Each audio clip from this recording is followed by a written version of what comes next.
Alas 5 Jess na, 1 Western Visayas na. Alas 5 Jess na, 1 Western Visayas na.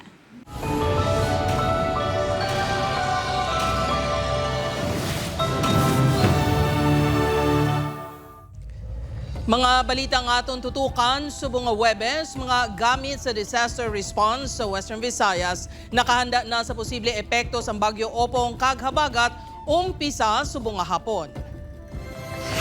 Pila ka probinsya sa Western Visayas ginpaidalom sa signal number 1 bangod sa bagyo Opong. Masobra 4.1 million pesos development kag pagpaatop sang overpass sa Barangay San Rafael, Mandurriao ginsugura na. 16 anyos nga solterito gin kadinahan sa iya amay sa Kawayan, Negros Occidental gin-rescue sang barangay.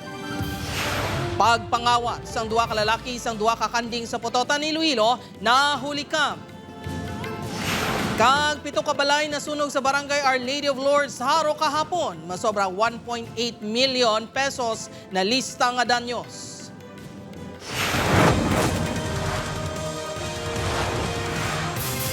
Ini ang GMA Regional TV, 1 Western Visayas.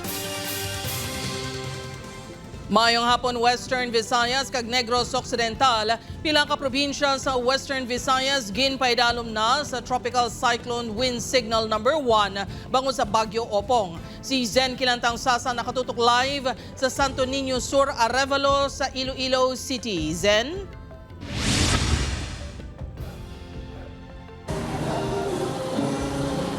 Jerk ginapaalerto sang OCD6 kag Pag-asa mga residente sa Western Visayas ilabi na ang yara sa northern portion sang Panay bangod sang posible epekto ni Bagyo Opong. Mabatyagan nang mamadlos nga hangin sa northern Panay nga ginpaidalom sa Tropical Cyclone Signal number 1 bangod sa Bagyo Opong suno sa Pag-asa. Base sa datos ng ahensya, inang ginalakipan sang pila ka lugar sa Iloilo, bilog nga probinsya sang Capiz, Aklan, Northern kag Central Antique. Sa advisory sang Pag-asa subong nga hapon, ang severe tropical storm Opong ang nahamtang malapit sa Giwan, Eastern Samar. May maximum sustained winds ini nga 110 km per hour. Ginalantaw sang Pag-asa nga magalandfall ini sa Bicol Region, buwas sa Agak, kag magagwas sa Philippine Area of Responsibility sa Sabado. May ara na sa base month sa latest nga advisory pagwa sa mga Pag-asa, may ara kita nga heavy rainfall nga outlook didto man gyapon sa mga province nga the same man nga mga provinces ag mga municipalities nga kusa diin makabatsag didto kang possible nga 50 to 100 mm nga amount of rainfall. Sa Northern Iloilo, ginsuspender na ang biyahe sa mga sakayan pangdagat bangod sang malaing nga tiyempo. Sa bugos nga Western Visayas, suspendido ang face-to-face classes sa 1,230 ka mga eskwelahan. Initungod ang iban nga LGU ang nadala sa Tropical Cyclone Wind Signal number 1. May iba naman nga mga LGU nga nagsuspender sang klase bilang pangaman sa posible nga pag-inulan. Kita sa DepEd, ang mga gin-emphasize kinato, no, we don't suspend classes but rather we shift all of our learners to alternative delivery mode, butsingon, module, online, whatever means applicable sa aton nga mga kabataan. Naka-blue alert status ang rehiyon suno sa Office of Civil Defense 6. Nakahanda naman ang rescue teams nga iga-deploy sang tagsa ka LDRRMO. Ang mga SAR natin, yung search and rescue teams natin, they are already pre-positioned in different identified na mga low-lying areas. Base sa dromic monitoring sang DSWD6, may nabilin pa nga 66 ka mga pamilya ang yara sa 6 ka evacuation center nga naapektuhan sang hangin habagat nga ginpabaskog sa mga bagyo Mirasol kag Nando. Sa subong naka-preposition na sa mga warehouse ng ahensya ang 11,123 family food packs. Activated na ang aton mga provincial quick response team sa aton mga probinsya that are ready to respond na sa kung may mga affected and displaced families kita sa Western Visayas.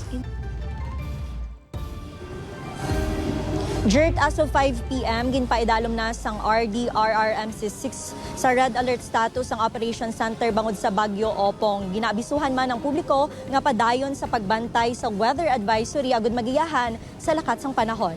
Jerk? Madamo gid nga salamat Zen Kilantang Sasa kag halong kamudira. Sa iban pa nga balita, mas sobra 4.1 million pesos nga pagpaatop kag iban pa nga improvements ang overpass sa Barangay San Rafael, Mandurriao ginsugura na. Giniinigin tutukan ni Kim Salinas.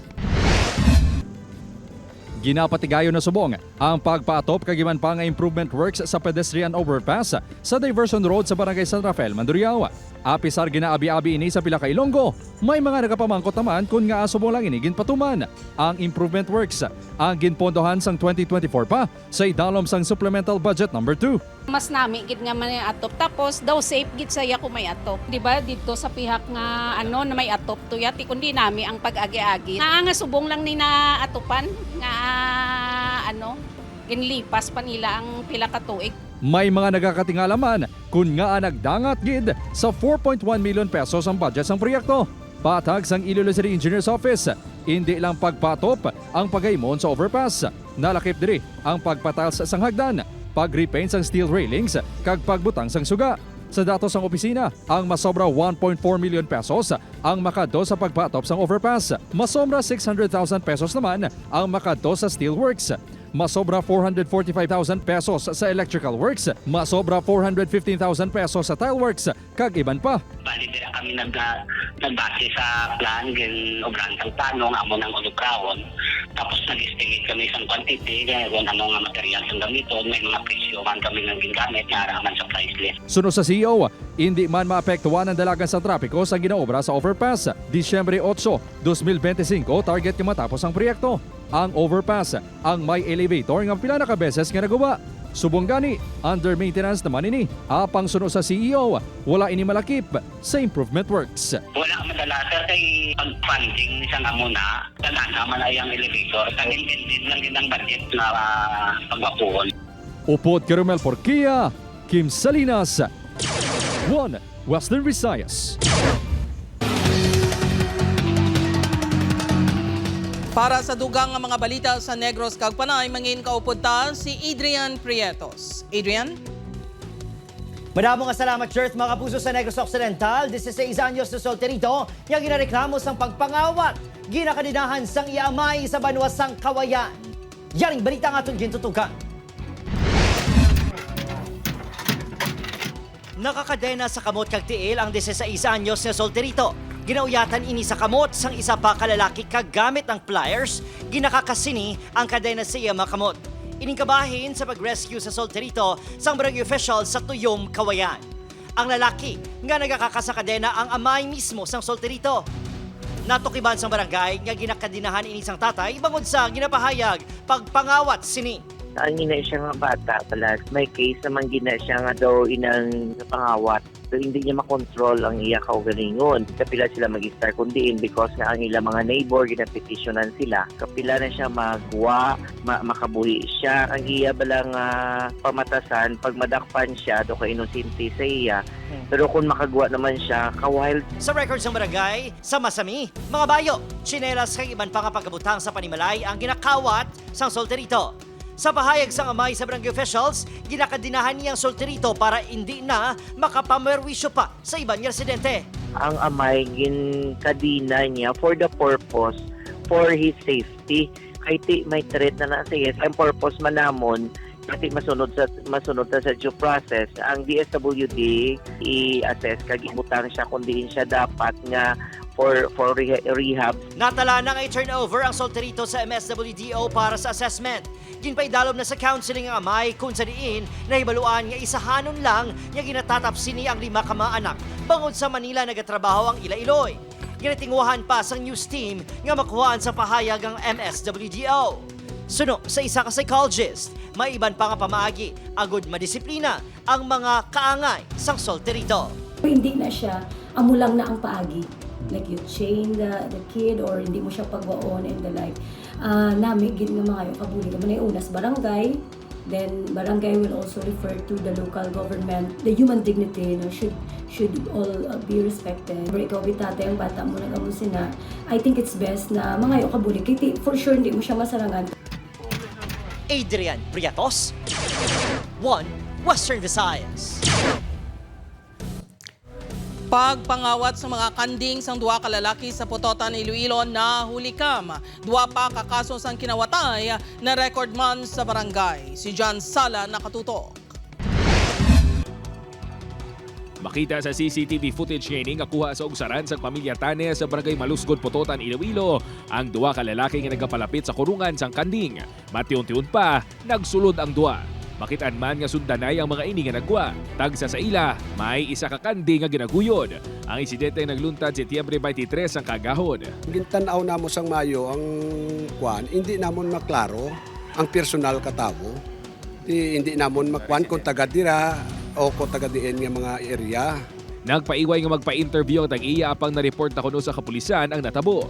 Nagtanyag maninis ang 25,000 pesos nga reward money sa mga makatudlo sa makawatan. Magluwas sa among nga insidente may duwa pagit kakinawatay nga nagluntad sa barangay sa amuman nga inuras. Ini matapos duwa ka mga residente nag-report man nga ginkawatan sila sa mga hinuptanan nga manok. Sangin padulungan sang news team ang Putotan MPS wala sang pwede nga magpa-interview bangod wala ang hepe nga si Major Brian Alamo. Pero suno sa naka-duty nga pulis, padayon pang ila investigasyon. Suno kay Kagawad Hara, adlaw-adlaw nga nagaronda ang ila mga barangay tanod, apang tubtob alas 11 lang sa gabi. Gani iga-extend sang barangay ang ila duty para mapatuman sang mas maitit ang seguridad. Kami diri sa barangay, wagi kami nagapabaya sa amon nga obligasyon. Dugangan namon ang amon nga tempo kag ang oras sa pagrubing sa barangay. Upod kay Hasti Shato, John Sala. 1 Western Visayas. Sa dugang nga balita, 7 ka balay na halitan sang sunog nga nagluntad sa barangay Our Lady of Lourdes, Haro. Samtang driver sang salakyan nga nagsablag sa mga fire truck sang isa ka fire volunteer group ginpadalan sang show cause order sang LTO-6. Si John Sala nakatutok. Naptan sa news team nga masako ang mga personnel sa isa ka catering services sa pagpreparar sa ilang mga kinanglanon para sa isa ka event. Ini sa piyak sang pagkaupos ang balay nga ginapamtangan sa ilang mga gamit sa sunog nga nagluntad sa barangay Our Lady of Lourdes, Haro kahapon sang hapon. Nagpaiway ng mga nasunugan nga magpa-interview. Sa datos ang BFP Iloilo City, 7 ka mga balay ang ginhalitan sang kalayo. Ginabulubanta masobra 1.8 million pesos ang ginbilin nga halit sang sunog. 4 ka totally damage kag 3 ka partially damage. As to the cause of fire, considering nga waay pakita sang origin of fire, under investigation pagyapon. Sa tion sang sunog kahapon magluwas sa makatapos ang BFP nagresponder man ang mga fire volunteer groups. Apang nagtugas ang pagkaatrasar sa mga fire trucks ang Iloilo Citizens Action Group ang salakyan nga nagbalabag sa ilang garahe sa Molo. Hindi gid sa kagwa ang 3 dito. Kaya ara gid sa tunga. Ang 3 ka pumper namon nga dira sa kilid nga mo ginang ina first call namon. So natabo ang ginpauna na lang namon yang 2 ang tanker kay pwede man si ka firefight. Ginpadala na sang show cause order sang Land Transportation Office 6 ang tag-iya sang salakyan. Base sa Republic Act 4136 Section 46F, ginadumilian ang pagpark sang anuman nga sahi isang salakyan sa atubang sang mga driveway. Ginataga naman ang tag-iya sang salakyan sang 5 ka adlaw para magpatahag. Magluwas sininang pagpanghangkat man suno sa BFP Iloilo City sa ila pagresponder ang mga salakyan nga illegal nga nakapark malapit sa mga nasunugan. 1 ka minuto or 30 seconds nga delay sa pagresponde dako na nga damage, especially sa sunog dako na nga halit ang mangin resulta sina, or ang worst is base may i-rescue pa nga life kung early ang pag-abot sang mga rescuer, madulaan sang kabuhi tungod sa sina nga negligence nga ginaobra naton. Isa sa mga kampanya sang Iloilo City LGU pinagi sa Iloilo City TTMO ang pagtapna sang illegal parking. Apang madamo sa gihapon sa mga motorista ang nagapark sang salakyan sa wala ginapahanugutan nga lugar kung wala sang otoridad. Upod kay Hans Desierto, John Sala. 1 Western Visayas. Ini ang GMA Regional TV, 1 Western Visayas.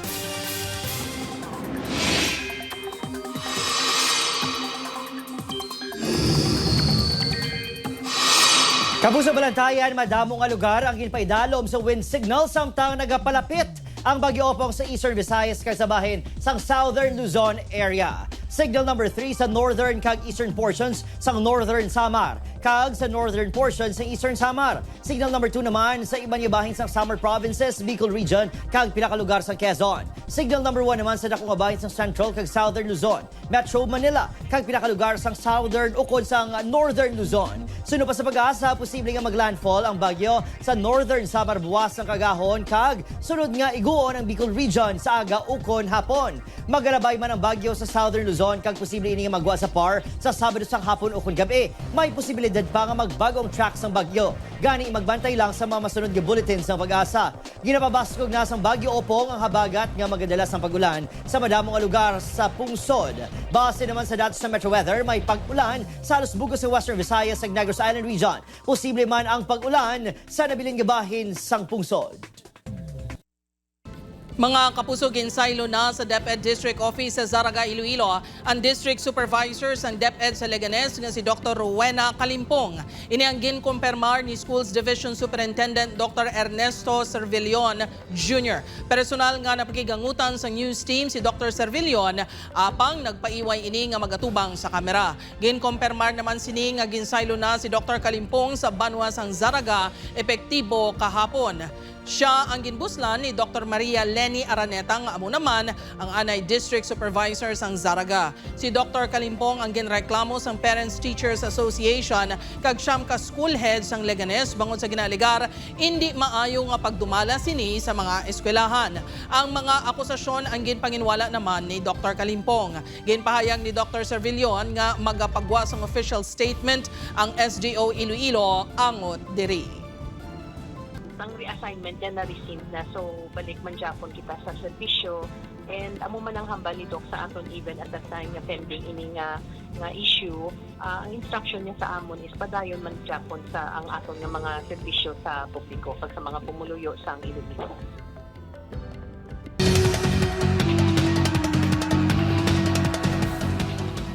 Bangkay sa lalaki nga nasapuan sa Talisay City sa Agosto, nakilala na pinagi sa DNA test. Nakatutok Eileen Pedreso. Yara na sa advanced state of decomposition ang isa ka tatlo ka mga bangkay nga nasapuan sa separado nga lugar sa Talisay City sa Agosto 11. Rason nga nangin pagpanghangkat ang pagtumod sa lalaki nga nasapuan sa barangay Batabaang. Apang suno kay Raul sa Balbora. Nagaduda na ini nga ang bangkay among iya anak na si Joseph sang nagpadulong sila sa lugar. Ang bata ko sa untoy di sa dalo may tahang. Digto ko nagsuspitsong 90% na siya gid. Pero nag-coordinate kami sa police. Ang police in-opdan ko sa sa lab laboratory. Kuhaan ko SWOT. Masobra isa ka bulan ang nagligad, nagwa sa DNA test nga suno sa pamilya nga ang bangkay amo si Joseph. Hulyo 31 kuno, sang wala na ini makareport sa trabaho sa Bacolod City. Nagapati sila nga may gintabo ini antes nangin missing. Ang mula suspect kay isang time sa to, daw may nabatian ko nga may make up sa do katawo. Digto nagsugod pagkadula sa mga friend niya man nga. Either guro kilala ya. Nagapati man ang pamilya nga posible gin-hold up ang biktima bangod wala na recover ang motorsiklo, cellphone kag iban pa sini nga mga gamit. Ginatutukan na sa kapulisan ang pila ka aligasyon sang pamilya. Sa karon, may ginasundan na nga motibo apang hindi pa nila madetalye. We will update the public about our efforts to identify what really transpired doon sa incident na ito. Kailangan muna nating ma-identify, then we will pursue. Kasi marami tayong lead ngayon Ipupurso natin yung lead para airtight po yung gagawin nating case build-up. Upod kay Reynald Castillo, Eileen Pedreso. 1 Western Visayas. Mga kapuso, isa ka konsehal sa Iloilo City nagpabutyag nga handa mag-resign kung may makasugid nga kasubong nga konsehal nga wala nakapamakal sang boto sang eleksyon. Aligasyon ginpanginwala sang iban nga konsehal. Ini ang gintutukan ni Kim Salinas. May nagadaog nga way ka pangatag kwarta? Abe, sugirin niyo ko. Sugirin niyo ko kay ma-resign ko dayon. Ang damo kwarta mo nagadaog. Kaya I'm sure tanan kita guilty. Pero sir, guilty lang ko yan. Ini ang kontrobersyal nga matinaga ni Iloilo City Councilor Romel Doron sa iya privilege speech sa session kahapon. ang statement ni Doron. Ang kabahin sa pag-question sa sa nagapadayon ng investigasyon sa manomaliyang flood control projects, bangod ang kalabanan niya politiko ang nagahimo man sang malain. Sang ginpagigangutan sang news team subong adlaw si Doron, ginklaro sini nga ang iya pagpangatag sang kwarta ang wala niya ginaobra sa diyon sang campaign period. May bakito si Buda, no? Mga iubulit. Mabulit kami para ano? Siyempre may obligasyon kami at the same time, gusto na mo na magbuto man sila sa amon Siyempre, in aid of election, why ka nagkakampanya in advance?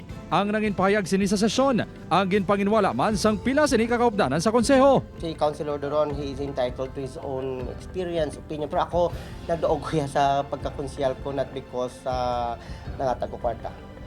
Nagdaog ko kay because of hard work. Ginkaalarma naman sang COMELEC Iloilo City ang statement ni Doron. Apang ginako sang hensya nga hindi ini makapatigayon sang moto proprio investigation base lang sa statement sang konsehal. Kinahanglan ko no nga may mag-akto nga complainant. Ang ina-statement, hindi niya lang ulango, no? Mag-aligar ikaw, no? As to buying. Criminal act na siya. We have to establish anay sa ultimate facts, no? Who, what, when, where, no? Or may mga witnesses kita, may ebidensya sila. They have affidavits pala on that. Upod Kerumel Porquia, Kim Salinas, 1 Western Visayas. Madalom nga buho sa kilid sang dalan sa Barangay Mandalagan, Bacolod City, ginareklamo sang mga residente. Buho masami ginatunaan sa aksidente. Nakatutok Eileen Pedreso. Masami diri nagalabay sa Purok Mercy sa Barangay Mandalagan, Bacolod City ang tricycle driver nga si Vicente. Isa ini sa mga nagakabalaka sa madalong nga buho sa kilid sang dalan nga masami ginatunaan sang aksidente. Madugay na kuno nga ginareklamo sang residente sa lugar ang buho. Delikado kini kay maloob kada karon sa karon maksidente ka kini mabukol-bukulan pala pasahero pag damon tubig di kitaon ng buhom. Magluwas nga delikado, nagatuga man ini sang pagbugat sang trapiko sa lugar. Perwisyo te siyempre hindi mo na mabalaan kung basta mahulog kada kung maano ka tapos nagagagi ko nang nagaglikaw lang ko. Away matabuan mo mahulog ka. Suno sa barangay, naab-ab ang semento sa kalsada bangod sa nag-leak nga linya sang tubo sang water distributor. Ginpalabot na sang barangay ang reklamo sa pumunuan sang water distributor sa syudad kag ginkayo na ang nag-leak nga tubo. Temporaryo nga gintabunan sa barangay ang buho. Repair nila ang ina nga area. Tapos kagina naman ginpakaduan ta sa aton nga mga staff para at least matulutabunan bla ang mga buho, butangan bato, ginsimento da sila subong. Ginpadulungan na sang power distributor ang lugar agud may baluan ang rason sang leakage. Hibaloon natin kung anong cause. Probably may mga leakages magituod sa lines across the street. Kag kinahanglan natin i-replace o kung i-repair. Upod kay Reynald Castillo, Eileen Pedreso, 1 Western Visayas.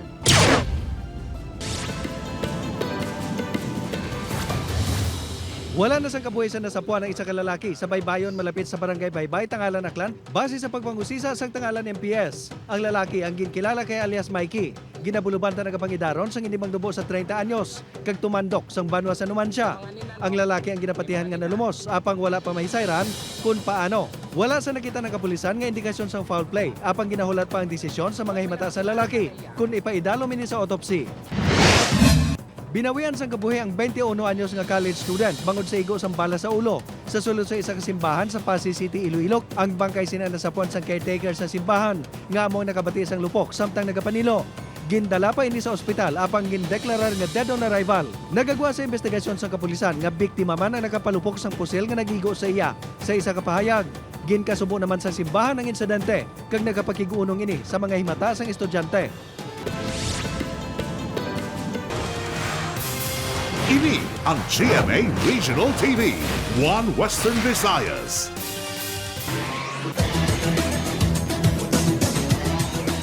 Exciting mga kapuso, NCAA Season 101, all set na. Mga courtside reporters, ginpakilala naman. Nakatutok Tess Ordales.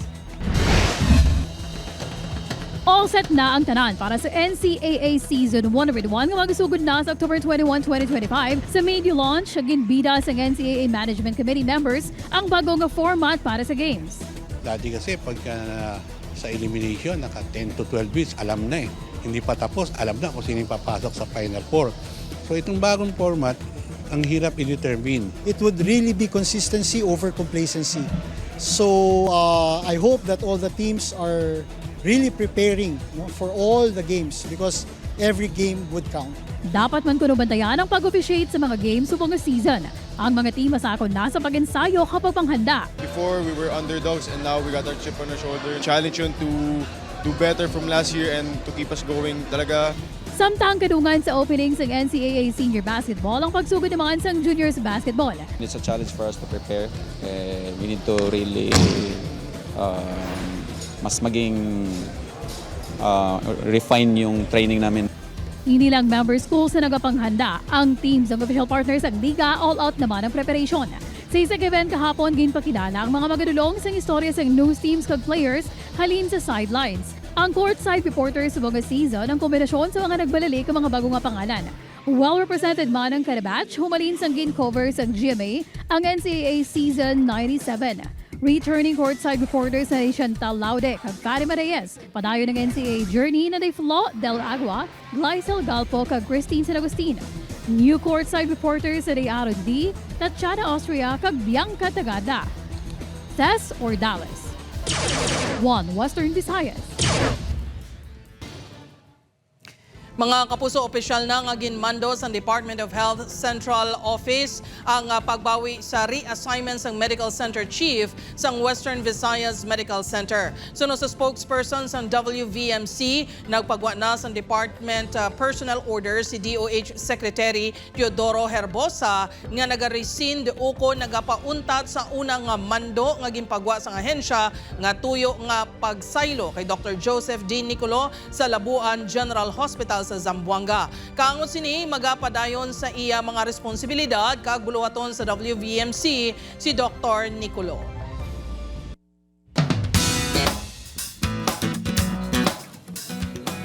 Babuso ari na dapat bantayan sa Encantadia Chronicle Sangre.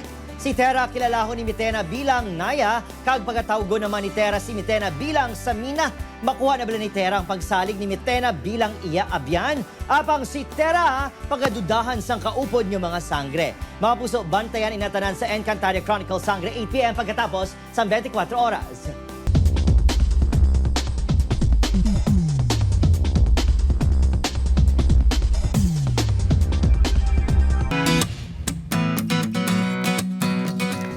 Mga kapuso, ang pagpalanggaan ay hindi lang para sa mga tao kundi sa iban man nga tinuga sa kalibutan. Sa UP Visayas Miag-Aw Campus may duha ka halo nga nakuhaan sa video nga nagakup-anay bagay nga ginkalingawan sang netizens. Suno kay Charlie Hagonos nga nagatrabaho sa University of the Philippines Visayas Miag-Aw Campus, naanda na nila nga makita sa palibot ang mga halo. Apang nakuha ang i-atensyon sa nakita ang duha ka halo nga nagakup-anay sa kahilamunan sa atubang sang administration building. Ang iya video nagdalagid sang good vibes. Para sa ila kuno nga pagtuon, ang iningagiho sa mga halo patimaan nga may posible may ginaagawan sila nga teritoryo. Kung anuman ang sa likod sini, ayos gid gihapon kag makalilingaw. Gani kapuso, kung kamo may mga istorya nga pinasahi, makahatag good vibes o kung makalilingaw, makuhaan sang inspirasyon kag pagtulunan, ipakigbay ng mga istorya nga ayos gid. Mga kapuso, 91 days na lang, Pasko na. Sa aton mga kapuso diri sa Western Visayas, ako si Jethro Charlatan. Ini ang 1 Western Visayas, bugos nga puwersa para sa mas dako nga misyon kag mas masangkad nga pagserbisyo sa pungsod.